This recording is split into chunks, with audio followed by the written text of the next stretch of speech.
Ready start. श्रीमन आयोजन को सफलता के लिए देश की जनता में उत्साह चाहिए। आज जनता में निराशा फैली हुई है, एक असंतोष व्याप्त है। क्या बिना जनता के उत्साह पैदा किए आयोजन सफल हो सकता है? और क्या ये कर प्रस्ताव जनता में उत्साह पैदा करने में समर्थ हो सकते हैं? इसका विचार किया जाना चाहिए। मुझे खेद है कि प्रधानमंत्री जी ने जो कुछ कहा शायद वित्त मंत्री उसे स्वीकार नहीं करते। यदि योजना पावन पूजा की वस्तु नहीं है तो देश के साधन स्रोतों और जनता की सहन शक्ति को देखकर उसमें हेर फेर क्यों नहीं किया जा सकता?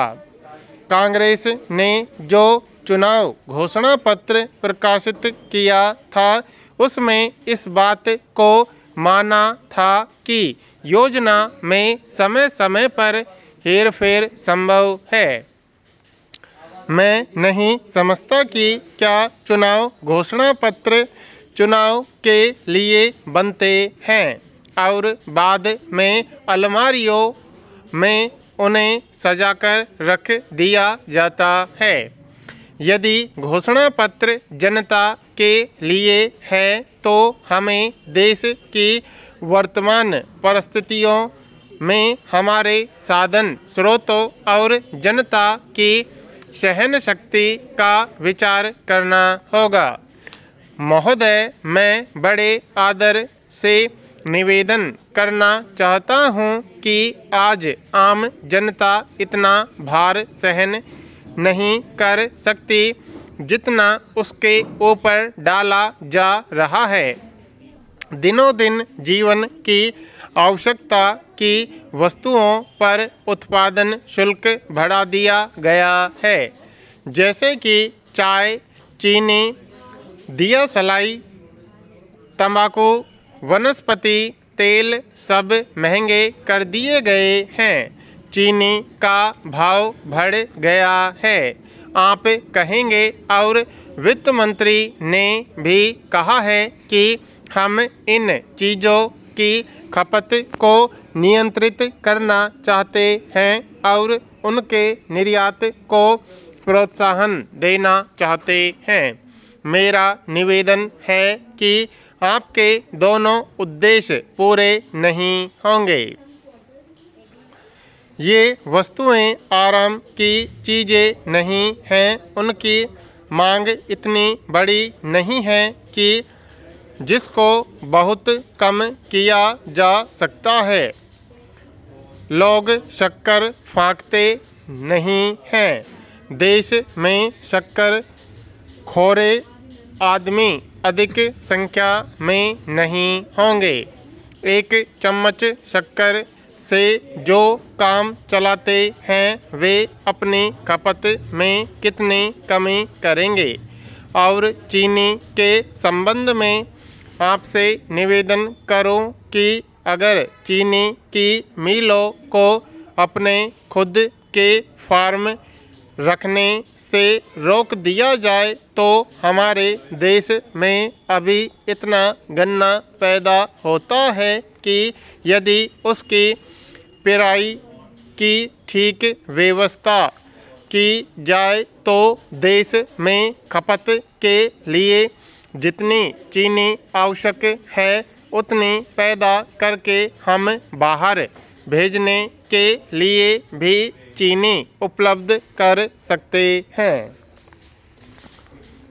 सदन के अनेक सदस्यों ने इस बात की बर्फ की है कि सरकार अपने खर्चे में कमी करे, मितव्ययिता लाए, सादगी का आचरण करे और हमारे मंत्री और उच्च अधिकारी अपने आचरण से जनता के सामने आदर्श उपस्थित करें। देश में योजना के पक्ष में उन उत्साह का निर्माण करने के लिए यह नितांत आवश्यक है, किंतु इस बात से सहमत होते हुए भी इस दिशा में प्रगति नहीं दिखाई देती है। कल एक आदरणीय सदस्य ने चंडीगढ़ का उल्लेख किया था। अब भोपाल में भी मैंने सुना है कि एक नए चंडीगढ़ का निर्माण होने जा रहा है। 2-3 करोड़ रुपए की लागत से एक नई राजधानी बनाई जा रही है। राजधानी की ऊंची ऊंची अट्टालिकाएं, जिनमें स्वतंत्रता की गंगा भगवान शंकर की जटाओं की भांति खोकर रह जाती है, भारत के 7 लाख गांवों को लाभ नहीं पहुंचा सकती हैं। ऊंची ऊंची अट्टालिकाएं भारत के 7 लाख गांवों के अंतःकरण में राष्ट्र निर्माण के लिए त्याग और बलिदान की प्रेरणा पैदा नहीं कर सकती है। चंडीगढ़ में एक नया विधान भवन बनाया जा रहा है और उस पर कोई 1 करोड़ 40 लाख रुपए की लागत आएगी। उसे आप रोक सकते हैं। भोपाल की राजधानी को बनाने की योजना को आप स्थगित कर सकते हैं और किया जाना चाहिए।